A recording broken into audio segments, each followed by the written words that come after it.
दत्त जयंतीला दत्तगुरूंसाठी नैवेद्य तर तुम्ही बनवालच, तो नैवेद्य कसा हवा, नैवेद्यामध्ये कोणत्या गोष्टी हव्यात आणि नैवेद्याचं पान कसं वाढावं, चला जाणून घेऊया. पण त्याआधी चॅनलला सबस्क्राईब नक्की करा. दत्त जयंतीला दत्त नवरात्रीची समाप्ती होते, गुरुचरित्र पारायणाची समाप्ती असते आणि या दिवशी दत्तगुरूंसाठी खास नैवेद्यही बनवला जातो. या नैवेद्यामध्ये कोणकोणत्या गोष्टी असायला हव्यात किंवा कोणत्या गोष्टी नसाव्यात याबद्दल संपूर्ण माहिती घेऊया. सगळ्यात महत्त्वाचं, दत्तगुरूंच्या नैवेद्याच्या पानात साधे शाकाहारी जेवण वाढावे, फार आधुनिक पदार्थ वाढू नये. दत्तगुरूंच्या नैवेद्यात घेवड्याची भाजी असली पाहिजे.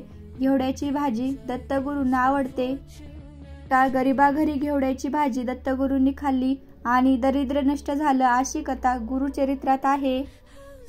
दत्तगुरूंना नेहमी केळीच्या पानावर नैवेद्य वाढावा. भाज्यांमध्ये कोणकोणत्या भाज्या तुम्ही दत्तगुरूंना वाढवू शकतात? घेवड्याची भाजी, कोबीची चणा डाळ घातलेली पिवळी भाजी, मुगाची उसळ, पिवळी बटाट्याची भाजी किंवा उकडलेल्या बटाट्यांची भाजी. त्यामध्ये साधा भात, मसाले भात, मूग डाळीची पिवळी खिचडी, तूर डाळीची पिवळी खिचडी, साधा पुलाव या गोष्टी तुम्ही घेऊ शकता. आता आमटी आणि कढीबद्दल बोलूया. तुरीचं पिवळं वरण किंवा डाळीची आमटी, मुगाच्या डाळीचं वरण, ताकाची पिवळी कढी, कडधान्याची आमटी यापैकी तुम्ही कढी आणि आमटी वाढू शकता. पोळी आणि भाकरीपेक्षा दशमी असेल तर अतिउत्तम. पोळी सुद्धा चालते. गोड पदार्थांमध्ये पुरणाची पोळी किंवा अननस आंबा घालून केलेला गोड शिरा, चणा डाळ टाकलेला गोड शिरा, शेवयांची खीर, पिवळ्या जिलेब्या, मोतीचूरचे लाडू हे पदार्थ चालतात. की मग चटणी, कोशिंबीर, लोणचं, पापड हे सगळे पदार्थ असावे. या प्रकारे दत्त जयंतीला दत्तगुरूंना नैवेद्य वाढावा. आता यात सगळं वाढणं शक्य नसेल तर सगळे पदार्थ बनवणं शक्य नसेल. जशी तुमची ऐपत असेल, जसं तुम्हाला झेपत असेल त्याप्रमाणे पदार्थाची निवड तुम्ही करू शकता आणि वाढवू शकता. शेवटी देव काय हो, भावाचा भुकेला असतो.